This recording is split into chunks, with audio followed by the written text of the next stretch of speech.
मैं अपनी पत्नी नूं कोका कोला विच ਜ਼ਹਿਰ पा के दिता ते कहा कि इसनूं पी लै।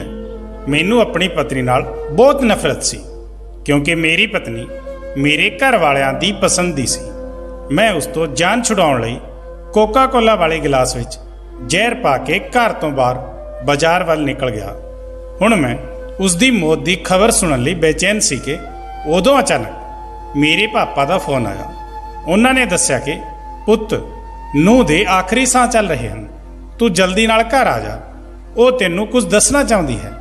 मैं भजदा होया घर पहुंचा तां मेरी पत्नी ने मरदे होए मैनू एक ऐदां दी गल दसी जिसनूं सुन के मेरी रूह कंब गई। मेरा नां रिहान है। मैं शहर विच नौकरी करदा सी ते मैं अपनी कंपनी तो छुट्टी लैके विआह करन लई घर आया सी। अज मेरे विआह नूं 1 महीना ही होया सी ते मैनूं इदां लग रहा सी जिवें ये 1 महीना नहीं बल्कि 100 साल हो गए हैं। मैं इस विआह तो बिल्कुल खुश नहीं सी। मैनूं एक एक पल कुटन हो रही सी ते इस तकलीफ तो निकलण लई मैं शहर वापस जाण लई सवेरे सवेरे ही उठ गया सी। मेरे पापा ने मरदे होए अपने दोस्त नूं वादा कीता सी कि ਉਹ ਉਹਨਾਂ ਦੀ ਕੁੜੀ ਨੂੰ ਆਪਣੇ ਘਰ ਦੀ ਨੂੰਹ ਬਣਾਉਣਗੇ ਤੇ ਅੱਜ ਉਹਨਾਂ ਨੇ ਆਪਣਾ ਇਹ ਵਾਅਦਾ ਪੂਰਾ ਕਰ ਦਿੱਤਾ ਸੀ। ਆਪਣੇ ਮਰੇ ਦੋਸਤ ਦੀ ਕੁੜੀ ਨਾਲ ਮੇਰਾ ਵਿਆਹ ਕਰਾ ਕੇ। ਮੇਰੀ ਪਤਨੀ ਮੇਰੇ ਨਾਲੋਂ ਉਮਰ ਵਿੱਚ 5 ਸਾਲ ਵੱਡੀ ਸੀ, ਦੇਖਣ ਵਿੱਚ ਕਾਲੀ ਬਦਸੂਰਤ ਸੀ। ਉਸ ਦਾ ਨਾਂ ਰਜਨੀ ਸੀ।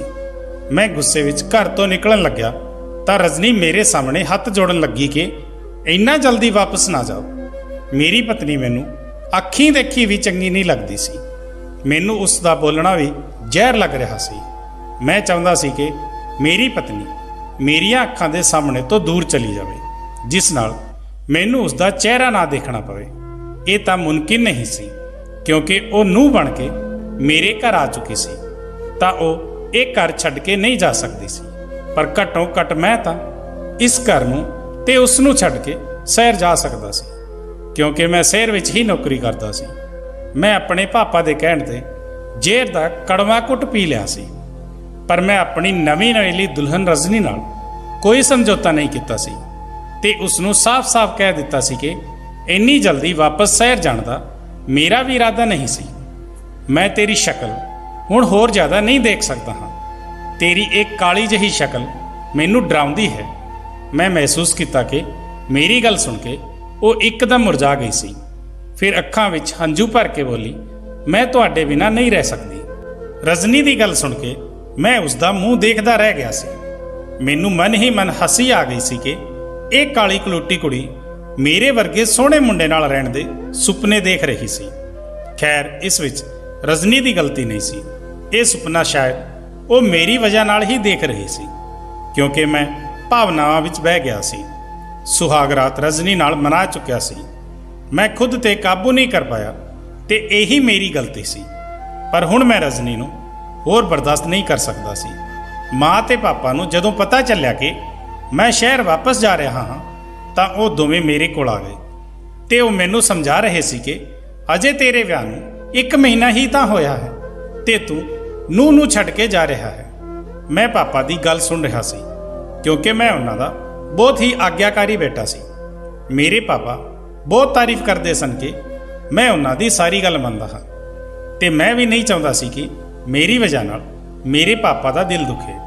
मैं पापा नूं काम का बहाना बना के उन्हां तो आग्या मंगी तो फिर मजबूरन पापा ने मैनूं शहर जाण की आग्या दे दी। उन्हां नूं अपने मेहनती मुंडे ते माण होण लग्या। मैं जदों घर तो निकलिया तां रजनी छत ते कपड़े पाउण गई सी।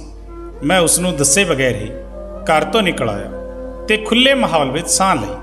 सच तो यह सी कि पिंड के माहौल में मेरा साह घुटता सी। मैनू तो शहर की चकाचौंध चंगी लगती सी।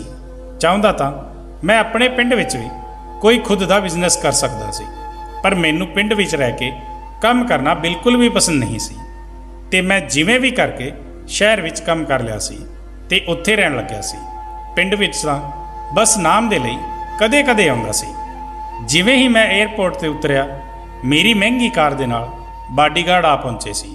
मेरा काम ही कुछ इदां दा सी कि मैनूं सिक्योरिटी की जरूरत पैंदी सी। जे मेरे पापा नूं ये पता चल जांदा कि उन्हां दा लाडला इकलौता मुंडा की काम करदा है ਉਹ ਵਿਚਾਰੇ ਤਾਂ ਰੱਬ ਨੂੰ ਹੀ ਪਿਆਰੇ ਹੋ ਜਾਂਦੇ। ਜਿੱਥੋਂ ਤੱਕ ਮੇਰੀ ਪਤਨੀ ਦੀ ਗੱਲ ਹੈ ਤਾਂ ਮੈਨੂੰ ਉਸ ਦੀ ਕੋਈ ਵੀ ਪਰਵਾਹ ਨਹੀਂ ਸੀ। ਪੁਰਾਣੇ ਰੀਤੀ ਰਿਵਾਜਾਂ ਵਾਲੇ ਹਰ ਚਮਕ ਦਮਕ ਤੋਂ ਦੂਰ ਪਤਨੀ ਮੈਨੂੰ ਚਾਹੀਦੀ ਵੀ ਨਹੀਂ ਸੀ। ਇੱਥੇ ਸ਼ਹਿਰ ਵਿੱਚ ਇੱਕ ਤੋਂ ਵੱਧ ਕੇ ਸੋਹਣੀਆਂ ਕੁੜੀਆਂ ਮੇਰੀਆਂ ਦੋਸਤ ਸੀ। ਇਸ ਲਈ ਹੀ ਤਾਂ ਮੈਨੂੰ ਪਿੰਡ ਦੀ ਉਹ ਕਾਲੀ ਤੇ ਅਨਪੜ੍ਹ ਕੁੜੀ ਚੰਗੀ ਨਹੀਂ ਲੱਗਦੀ ਸੀ। ਸ਼ਹਿਰ ਵਿੱਚ ਮੇਰਾ ਇੱਕ ਨਾਂ ਸੀ, ਇੱਕ ਪਹਿਚਾਣ ਸੀ। ਵੱਡੇ ਵੱਡੇ ਸਾਹੂਕਾਰ ਵੀ ਮੇਰੇ ਅੱਗੇ ਪਾਣੀ ਭਰਦੇ ਸੀ ਤੇ ਮੇਰੇ ਇਲਾਕੇ ਵੱਲ ਕੋਈ ਸਮਗਲਰ ਤਾਂ ਕੀ ਪੁਲਿਸ ਵੀ ਅੱਖ ਉਠਾ ਕੇ ਨਹੀਂ ਦੇਖਦੀ ਸੀ। ਹਾਂ, ਮੈਂ ਇੱਕ ਜਾਣਿਆ ਮੰਨਿਆ ਤੇ ਬਹੁਤ ਵੱਡਾ ਕ੍ਰਿਮੀਨਲ ਸੀ। ਰਜਨੀ ਨੂੰ ਭੁਲਾ ਕੇ ਮੈਂ ਆਪਣੇ ਕੰਮ ਵਿੱਚ ਵਿਅਸਤ ਹੋ ਚੁੱਕਿਆ ਸੀ। ਇੱਕ ਦਿਨ ਦੀ ਗੱਲ ਹੈ, ਜਦੋਂ ਮੈਂ ਭੇਸ ਬਦਲ ਕੇ ਇੱਕ ਟ੍ਰੇਨ ਵਿੱਚ ਸਵਾਰ ਹੋ ਕੇ ਆਪਣਾ ਸ਼ਿਕਾਰ ਲੱਭ ਰਿਹਾ ਸੀ। ਕਾਲਜ ਦੀ ਘੱਟ ਉਮਰ ਦੀਆਂ ਕੁੜੀਆਂ ਤੇ ਮੁੰਡਿਆਂ ਨੂੰ ਮੈਂ ਆਪਣੇ ਕੰਮ ਵਿੱਚ ਵਸਾਉਂਦਾ ਸੀ। ਇਸ ਉਮਰ ਵਿੱਚ ਹਰ ਇੱਕ ਦੀ ਇੱਛਾ ਹੁੰਦੀ ਸੀ ਕਿ ਉਹ ਪੈਸਾ ਕਮਾਵੇ ਤੇ ਆਪਣੇ ਮਾਤਾ ਪਿਤਾ ਦਾ ਸਹਾਰਾ ਬਣੇ। ਮੈਂ ਮੁੰਡੇ ਕੁੜੀਆਂ ਨੂੰ ਚੰਗੇ ਖਾਸੇ ਪੈਸੇ ਆਫਰ ਕਰਦਾ ਸੀ। ਮੈਂ ਬਹੁਤ ਸਾਰੇ ਮੁੰਡੇ ਤੇ ਕੁੜੀਆਂ ਨੂੰ ਆਪਣਾ ਸ਼ਿਕਾਰ ਬਣਾਇਆ ਹੋਇਆ ਸੀ।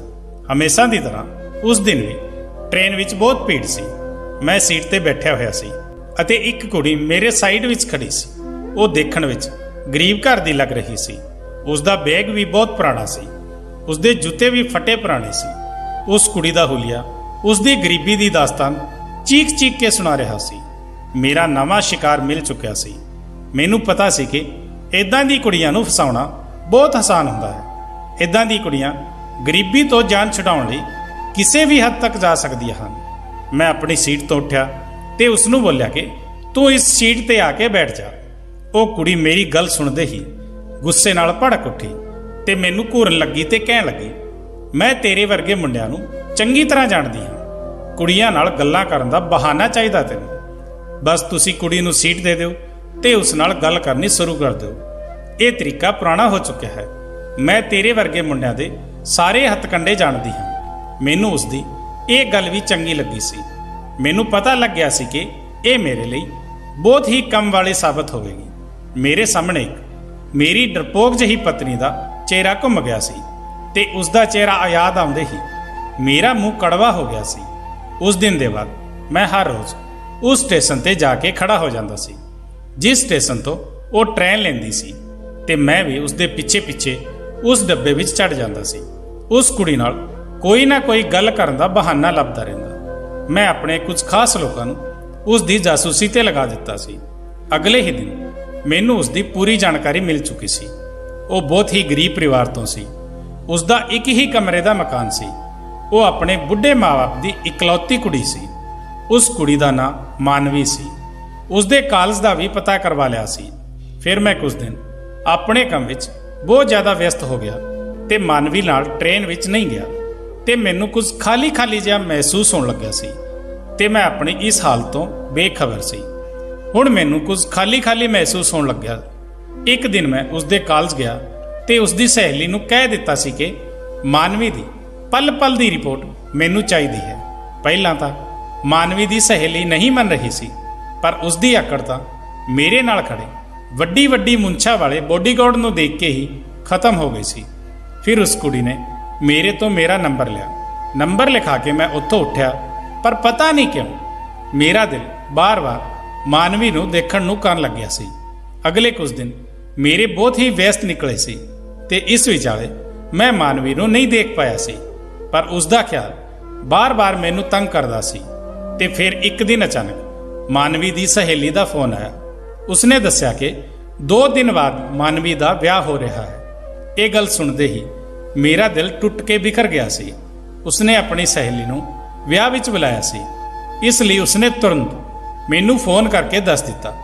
ਮੈਂ ਦੁੱਖ ਤੇ ਗੁੱਸੇ ਦੇ ਅਜੀਬ ਜਿਹੇ ਦੁਰਾਹੇ ਤੇ ਖੜਾ ਸੀ। ਮੈਨੂੰ ਸਮਝ ਨਹੀਂ ਆ ਰਿਹਾ ਸੀ ਕਿ ਮੈਂ ਕੀ ਕਰਾਂ ਤੇ ਅਚਾਨਕ ਮੈਨੂੰ ਮਹਿਸੂਸ ਹੋਇਆ ਕਿ ਮੈਂ ਮਾਨਵੀ ਨੂੰ ਪਿਆਰ ਕਰਨ ਲੱਗਿਆ ਹਾਂ।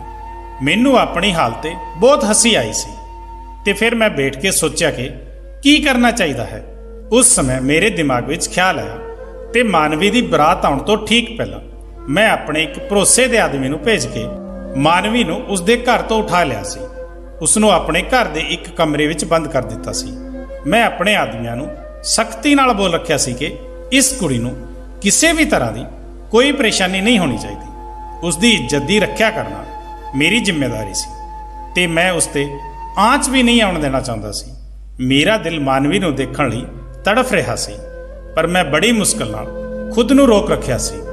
2 दिन ते 2 रात अपने घर विच रख के उसनूं सही सलामत उसदे घर पहुंचा दिता सी। वो मेरे घर जिवें मासूम बन के आई सी उसे तरह ही वापस चली गई। हुण मानवी दे मंगेतर ने उस नाल रिश्ता तोड़ दिता सी। मैनूं हुण अगे हो के मानवी दे दिल विच अपने लिए जगह बनाउणी सी। मैं हर काम बहुत सावधानी दे नाल कर रहा सी। ये मेरी पुरानी आदत सी ते इसलिए अज तक मैनू पुलिस भी गिरफ्तार नहीं कर सकी सी। पुलिस नूं मेरे ते शक सी, पर वो मेरे खिलाफ सबूत लभण विच नाकाम सी। खैर मैं मानवी दी गली विच जाके खड़ा हो जांदा सी। मैं बहुत चलाकी नाल मानवी दे पापा नाल दोस्ती कर लई सी। वो सीधा साधा आदमी सी, उस नाल गल करना कोई मुश्किल काम नहीं सी। जदों मानवी दे पापा नाल मेरी गल होण लगी सी तां उन्हां ने मैनूं दस्सिया कि मानवी दा मंगेतर ही घर दा सारा खर्चा करया करदा सी। घर दा चुल्हा उस मुंडे दी वजह नाल जलदा सी। हुण तां भुखे रहण दी नौबत आ गई सी। फिर मैं मानवी दे घर राशन पवा दिता। मानवी दे पापा ने बहुत मना किया, पर मैं भी कह दिता कि मैनू अपना ही मुंडा समझण ते इस तरह नाल मैं मानवी दे पापा दे नाल जान पहचान करके उसदे घर तक भी पहुंच चुकिया सी। मैं मानवी दे घर ते पैसे लुटा रहा सी, पर मानवी नूं पता चल चुकिया सी कि मैं उसका किडनैप करवाया सी। इसलिए वो मेरे नाल नाराज सी ते गल भी नहीं करदी सी, पर मैं भी पिछे हटण वाला नहीं सी। मैं मानवी दे घर दी पूरी जिम्मेदारी अपने कंधिਆਂ ते ले लई सी। कदे उसदे बुढ़े माँ बाप नूं डॉक्टर दे कोल ले जांदा, कदे उसदे घर जरूरी समान लिया के रख दिंदा। मेरी ये सारी मेहरबानी दी वजह नाल मानवी ने मेरे तो माफ़ी मंग लई सी। मैं कहा कि इंसान नूं कदे कदे गलतफहमी हो जाती है, इसकी कोई जरूरत नहीं है। उस दिन के बाद मैं जदों भी उसदे घर जांदा तां वो मेरे लिए खुद अपने हत्थां नाल चाह बना के लियाउंदी। इस तरह हौली हौली साडे दोवां विच दोस्ती हो गई सी। कदे कदे असीं घुम्मण लई बाहर चले जाया करदे सी। कदे महंगे होटलों विच भी उसनूं खाना खिला दिया करदा सी ते इकट्ठे फिल्म भी देखते सी ते उसनूं बहुत सारी शॉपिंग भी करवाउंदा सी। महंगिया महंगिया ड्रेसां ते मैचिंग ज्यूलरी ते सैंडल भी दवाउंदा सी ते दुनिया भर दीयां चीज़ां भी दवाउंदा सी।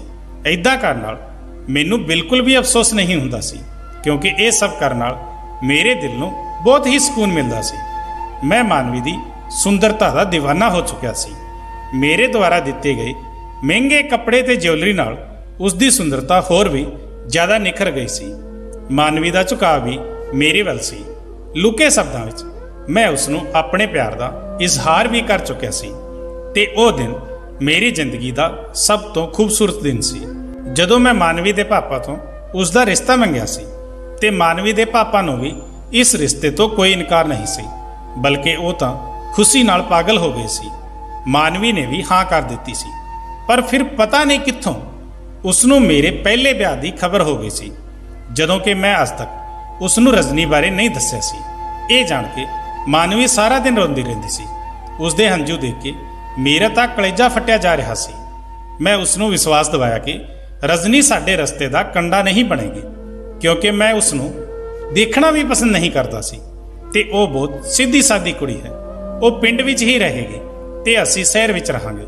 पर मानवी किसी भी तरह नाल नहीं मनी ते फिर मानवी ने शर्त रखी कि मैं जदों तक रजनी नूं तलाक नहीं देवांगा उदों तक वो मेरे नाल ब्याह नहीं करेगी। मैं उसनूं दस्सिया कि मैं रजनी नूं नहीं छड्ड सकदा, क्योंकि जे मैं उसनूं छड्ड दिता तां मेरे मम्मी पापा मर जाणगे।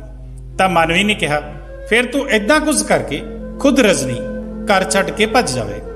मैनू उसकी गल पसंद आई।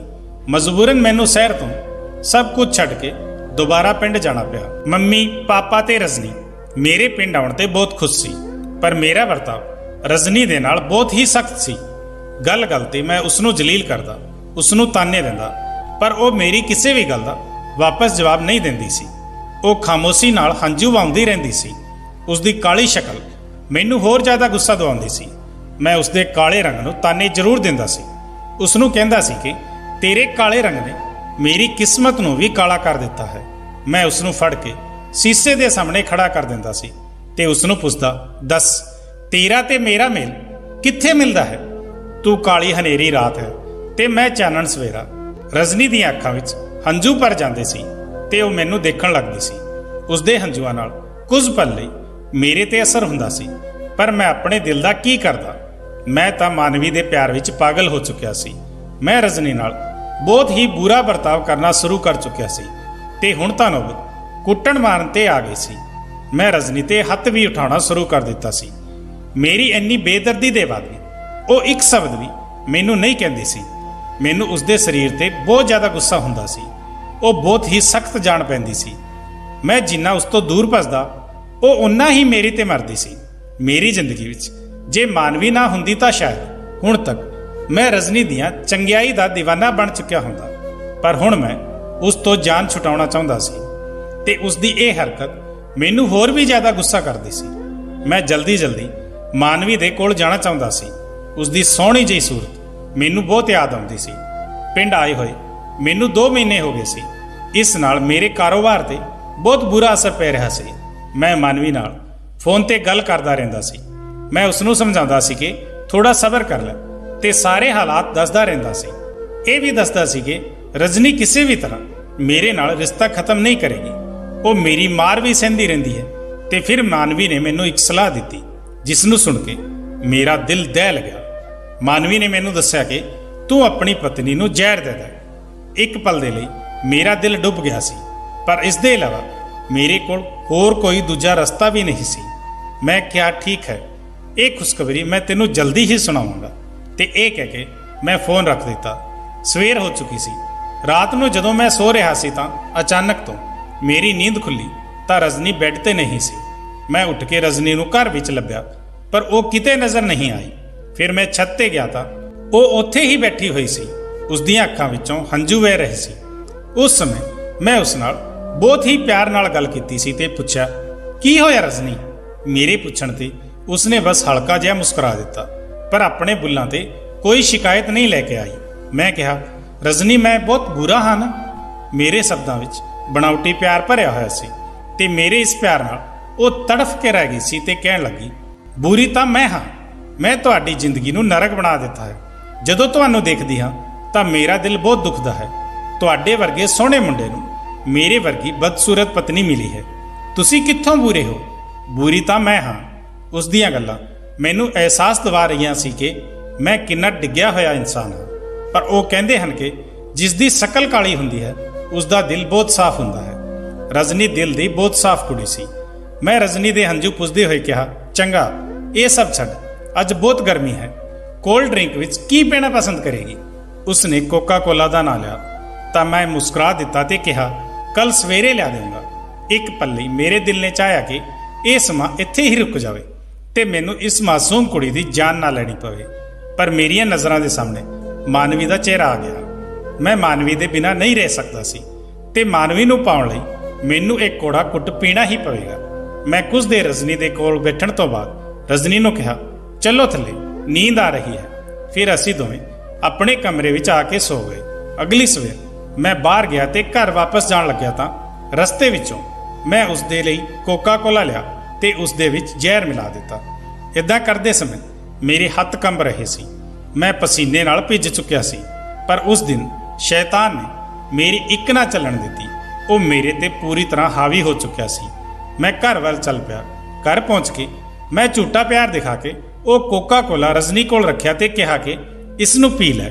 ਉਸਨੇ ਮੇਰੇ ਸਾਹਮਣੇ ਹੀ ਕੋਕਾ ਕੋਲਾ ਪੀ ਲਿਆ। ਜਦੋਂ ਮੈਨੂੰ ਵਿਸ਼ਵਾਸ ਹੋ ਗਿਆ ਕਿ ਇਸ ਜ਼ਹਿਰੀਲੇ ਕੋਕਾ ਕੋਲਾ ਨਾਲ ਉਹ ਜ਼ਰੂਰ ਮਰ ਜਾਵੇਗੀ ਤਾਂ ਮੈਂ ਵੀ ਉੱਠ ਗਿਆ। ਮੇਰਾ ਸਮਾਨ ਤਾਂ ਪਹਿਲਾਂ ਤੋਂ ਹੀ ਪੈਕ ਸੀ। ਮੈਂ ਰਜਨੀ ਨੂੰ ਬਾਏ ਬੋਲਿਆ ਤੇ ਖੁਸ਼ੀ-ਖੁਸ਼ੀ ਸ਼ਹਿਰ ਦੇ ਸਫ਼ਰ ਲਈ ਨਿਕਲ ਪਿਆ। ਮੈਨੂੰ ਬਹੁਤ ਆਰਾਮ ਮਿਲ ਰਿਹਾ ਸੀ ਕਿ ਮੇਰੀਆਂ ਖੁਸ਼ੀਆਂ ਵਿਚਾਲੇ ਜੋ ਸਭ ਤੋਂ ਵੱਡਾ ਕੰਡਾ ਸੀ ਉਹ ਹੁਣ ਨਿਕਲ ਜਾਵੇਗਾ। ਪਤਾ ਨਹੀਂ ਕਿਉਂ ਮੈਂ ਜਿਵੇਂ-ਜਿਵੇਂ ਸ਼ਹਿਰ ਵੱਲ ਜਾ ਰਿਹਾ ਸੀ ਮੇਰਾ ਦਿਲ ਬੈਠਿਆ ਜਾ ਰਿਹਾ ਸੀ। ਮੈਂ ਮਾਨਵੀ ਨੂੰ ਫੋਨ ਕਰਕੇ ਆਪਣੇ ਆਉਣ ਬਾਰੇ ਨਹੀਂ ਦੱਸਿਆ ਸੀ ਕਿਉਂਕਿ ਮੈਂ ਉਸਦੇ ਘਰ ਪਹੁੰਚ ਕੇ ਮੈਂ ਉਸ ਨੂੰ ਸਰਪ੍ਰਾਈਜ਼ ਦੇਣ ਬਾਰੇ ਸੋਚਿਆ ਸੀ। ਫਲੈਟ ਦੀ ਚਾਬੀ ਮੇਰੇ ਕੋਲ ਵੀ ਸੀ ਕਿਉਂਕਿ ਉਹ ਫਲੈਟ ਮੈਂ ਹੀ ਮਾਨਵੀ ਨੂੰ ਖਰੀਦ ਕੇ ਦਿੱਤਾ ਸੀ। ਮੈਂ ਉਸ ਫਲੈਟ ਵਿੱਚ ਪਹੁੰਚ ਕੇ ਲੁੱਕ ਕੇ ਦਰਵਾਜ਼ਾ ਖੋਲ੍ਹਿਆ ਤੇ ਉਸ ਦੇ ਅੰਦਰ ਗਿਆ। ਪਰ ਇਹ ਕੀ, ਮੈਨੂੰ ਅਜੀਬ ਜਿਹਾ ਮਹਿਸੂਸ ਹੋਇਆ। ਉੱਥੇ ਬਹੁਤ ਖਾਮੋਸ਼ੀ ਸੀ। ਉਸ ਸਮੇਂ ਮੈਂ ਮਾਨਵੀ ਨੂੰ ਦੇਖਿਆ। ਉਹ ਇੱਕ ਕਮਰੇ ਤੋਂ ਨਿਕਲੀ ਸੀ। ਬਹੁਤ ਹੀ ਸੋਹਣੀ ਲੱਗ ਰਹੀ ਸੀ। ਤੇ ਮਾਨਵੀ ਦੇ ਹੱਥ ਵਿੱਚ ਮਿਠਾਈ ਦੀ ਪਲੇਟ ਸੀ। ਉਹ ਮੈਨੂੰ ਦੇਖ ਕੇ ਕਹਿਣ ਲੱਗੀ, ਅੱਜ ਸਾਡੇ ਰਸਤੇ ਦਾ ਕੰਡਾ ਨਿਕਲ ਚੁੱਕਿਆ ਹੈ। ਅੱਜ ਤਾਂ ਬਹੁਤ ਹੀ ਖੁਸ਼ੀ ਦਾ ਦਿਨ ਹੈ, ਇਹ ਮਿਠਾਈ ਖਾਓ। ਮੈਂ ਉਸ ਦੀ ਖੁਸ਼ੀ ਨੂੰ ਦੇਖ ਕੇ ਘਬਰਾ ਗਿਆ ਸੀ। ਜਦੋਂ ਤੋਂ ਮੈਂ ਉਸ ਨੂੰ ਫੋਨ ਕੀਤਾ ਸੀ ਕਿ ਕੋਕਾ ਕੋਲਾ ਵਿੱਚ ਜ਼ਹਿਰ ਦੇ ਦਿੱਤਾ ਹੈ, ਉਸ ਸਮੇਂ ਤੋਂ ਉਹ ਤਿਆਰੀ ਵਿੱਚ ਲੱਗੀ ਸੀ ਤੇ ਖੁਸ਼ੀਆਂ ਮਨਾ ਰਹੀ ਸੀ। ਉਸਨੇ ਕਿਹਾ, ਮੇਰੇ ਤਰਫ ਤੋਂ ਮਿੱਠਾ ਮੂੰਹ ਕਰ। ਮੈਨੂੰ ਮਿਠਾਈ ਦੇ ਕੇ ਅਜੀਬ ਜਿਹਾ ਮਹਿਸੂਸ ਹੋ ਰਿਹਾ ਸੀ, ਪਰ ਮਾਨਵੀ ਦੇ ਬਾਰ-ਬਾਰ ਕਹਿਣ ਤੇ ਮੈਂ ਇੱਕ ਟੁਕੜਾ ਉਠਾ ਕੇ ਖਾ ਲਿਆ। ਉਹ ਮੁਸਕਰਾਉਂਦੀ ਹੋਈ ਕਮਰੇ ਵਿੱਚ ਚਲੀ ਗਈ। ਜਦੋਂ ਉਸ ਨੂੰ ਬਹੁਤ ਦੇਰ ਹੋ ਗਈ ਤੇ ਵਾਪਸ ਨਹੀਂ ਆਈ ਤਾਂ ਮੈਂ ਉਸ ਦੇ ਕਮਰੇ ਵੱਲ ਚਲਾ ਗਿਆ ਤੇ ਮੈਂ ਕਮਰੇ ਦੇ ਦਰਵਾਜ਼ੇ ਤੋਂ ਅੰਦਰ ਝਾਕ ਕੇ ਦੇਖਿਆ ਤਾਂ ਮੇਰੇ ਪੈਰਾਂ ਥੱਲੋਂ ਜ਼ਮੀਨ ਹੀ ਨਿਕਲ ਗਈ। ਕਮਰੇ ਦੇ ਅੰਦਰ ਇੱਕ ਮੁੰਡੇ ਦੇ ਬੋਲਣ ਦੀ ਆਵਾਜ਼ ਆ ਰਹੀ ਸੀ। ਮਾਨਵੀ ਉਸ ਮੁੰਡੇ ਕੋਲ ਬੈਠੀ ਹੋਈ ਕਹਿ ਰਹੀ ਸੀ ਕਿ ਮਹੇਸ਼ ਜੀ, ਤੁਸੀਂ ਚਿੰਤਾ ਨਾ ਕਰੋ, ਮੈਂ ਰਿਹਾਨ ਦਾ ਪੱਕਾ ਇੰਤਜ਼ਾਮ ਕਰ ਦਿੱਤਾ ਹੈ। ਮਿਠਾਈ ਵਿੱਚ ਜ਼ਹਿਰ ਪਾ ਕੇ ਉਸ ਨੂੰ ਖਵਾ ਦਿੱਤਾ ਹੈ ਤੇ ਅੱਜ ਆਪਣਾ ਬਦਲਾ ਵੀ ਉਸ ਤੋਂ ਲੈ ਲਿਆ ਹੈ। ਉਹ ਕੀ ਸਮਝਦਾ ਸੀ ਕਿ ਮੈਨੂੰ ਪਤਾ ਨਹੀਂ ਚੱਲੇਗਾ ਕਿ ਮੇਰਾ ਮੁਜਰਮ ਕੌਣ ਸੀ। ਮੈਨੂੰ ਕਿਸ ਨੇ ਮੇਰੇ ਵਿਆਹ ਦੀ ਰਾਤ ਨੂੰ ਅਗਵਾ ਕੀਤਾ ਸੀ। ਮੇਰਾ ਮੁਜਰਮ ਰਿਹਾਨ ਹੀ ਤਾਂ ਹੈ। ਉਹ ਤਾਂ ਰੱਬ ਦਾ ਸ਼ੁਕਰ ਹੈ ਜੋ ਮਹੇਸ਼ ਜੀ ਤੁਸੀਂ ਮੇਰੇ ਤੇ ਵਿਸ਼ਵਾਸ ਕੀਤਾ। ਪਿਆਰ ਤਾਂ ਮੈਂ ਸਿਰਫ ਤੁਹਾਨੂੰ ਹੀ ਕਰਦੀ ਹਾਂ ਤੇ ਹਮੇਸ਼ਾ ਹੀ ਕਰਦੀ ਰਹਾਂਗੀ। ਮਾਨਵੀ ਦੀ ਗੱਲ ਸੁਣ ਕੇ ਮੇਰੇ ਵਿੱਚ ਉੱਥੇ ਖੜੇ ਰਹਿਣ ਦੀ ਹਿੰਮਤ ਨਹੀਂ ਸੀ। ਮੈਂ ਦੱਬੇ ਪੈਰ ਉੱਥੋਂ ਨਿਕਲ ਆਇਆ ਤੇ ਉਦੋਂ ਅਚਾਨਕ ਮੇਰੇ ਘਰ ਤੋਂ ਫੋਨ ਆਇਆ ਤੇ ਮੇਰੀ ਮਾਂ ਨੇ ਕਿਹਾ, ਪੁੱਤ ਤੇਰੀ ਪਤਨੀ ਦੇ ਆਖਰੀ ਸਾਹ ਚੱਲ ਰਹੇ ਹਨ ਤੇ ਉਹ ਤੈਨੂੰ ਬੁਲਾ ਰਹੀ ਹੈ। ਮੇਰੇ ਤਾਂ ਪੈਰਾਂ ਥੱਲੋਂ ਜ਼ਮੀਨ ਹੀ ਨਿਕਲ ਗਈ ਸੀ। ਹੁਣ ਮੈਨੂੰ ਆਪਣੀ ਗਲਤੀ ਦਾ ਅਹਿਸਾਸ ਹੋ ਗਿਆ ਸੀ। ਜ਼ਹਿਰ ਤਾਂ ਮੈਨੂੰ ਵੀ ਦਿੱਤਾ ਗਿਆ ਸੀ। ਮੇਰੀ ਹਾਲਤ ਵੀ ਖਰਾਬ ਹੋ ਰਹੀ ਸੀ, ਪਰ ਹੁਣ ਮੈਨੂੰ ਆਪਣੀ ਹਾਲਤ ਦੀ ਪਰਵਾਹ ਨਹੀਂ ਸੀ। ਮੈਂ ਜਲਦੀ ਨਾਲ ਪਿੰਡ ਪਹੁੰਚਿਆ। ਮੈਂ ਦੇਖਿਆ ਕਿ ਰਜਨੀ ਦੇ ਚਿਹਰੇ ਤੇ ਮੌਤ ਦਾ ਸੰਨਾਟਾ ਸੀ। ਮੇਰੇ ਘਰ ਪਹੁੰਚਦੇ ਹੀ ਮੇਰੀ ਪਤਨੀ ਨੇ ਮੈਨੂੰ ਮੁਸਕਰਾ ਕੇ ਦੇਖਿਆ।